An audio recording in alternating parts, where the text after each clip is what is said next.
पुरापाषाण काल, इस काल का समय 25 लाख ईसा पूर्व से लेके 10,000 ईसा पूर्व तक रहा है। इस काल में मानव अखेटिक या शिकारी हुआ करता था। इस काल के मानव को पशुपालन का ज्ञान नहीं था। अपना भोजन जानवरों को मारकर खाते थे, यानी कि मांस पर निर्भर हुआ करते थे। जानवरों को मारकर खाने के लिए पत्थरों के औजार इन्होंने बना रखे थे। उस समय स्फटिक या क्वार्ट्ज, सिल्क और ब्लेड यानी कि धारदार औजार हुआ करते थे। इस काल में मानव को आग का ज्ञान हो चुका था, लेकिन उपयोग करना नहीं जानता था। इस समय को फलक संस्कृति भी कहा जाता है।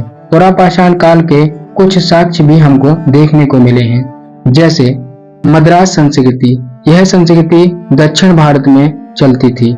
वहां से हैडिक्स उपकरण प्राप्त हुए हैं, जैसे हस्त, कुठार, कुल्हाड़ी, गड़सा जैसे औजार हमको प्राप्त हुए हैं।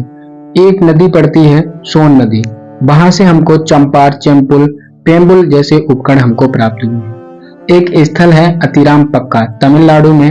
दूसरा उपकरण हमको प्राप्त हुआ है, इसकी खोज रॉबर्ट बुशफोर्ड किंग ने करी थी। हथनौरा पड़ता है मध्य प्रदेश, नर्मदा घाटी में। यहाँ पर पहली बार मानव खोपड़ी का कंकाल का साक्ष्य हमको प्राप्त हुआ है। भीमबेटका की गुफाएं हैं, मध्य प्रदेश, नर्मदा घाटी में पड़ती हैं।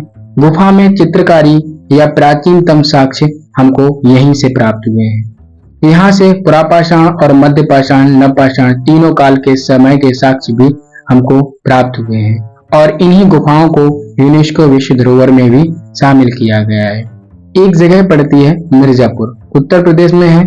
यहाँ पर तीनों काल के औजार प्राप्त हुए हैं, और यहाँ पर बेलन नदी घाटी, मिर्जापुर अस्थि निर्मित मातृ देवी की प्रतिमा भी हमको मिली है। ये कहानी आपको कैसी लगी कमेंट बॉक्स में जरूर बताएं। आज के लिए बस इतना ही। जय हिंद, जय भारत।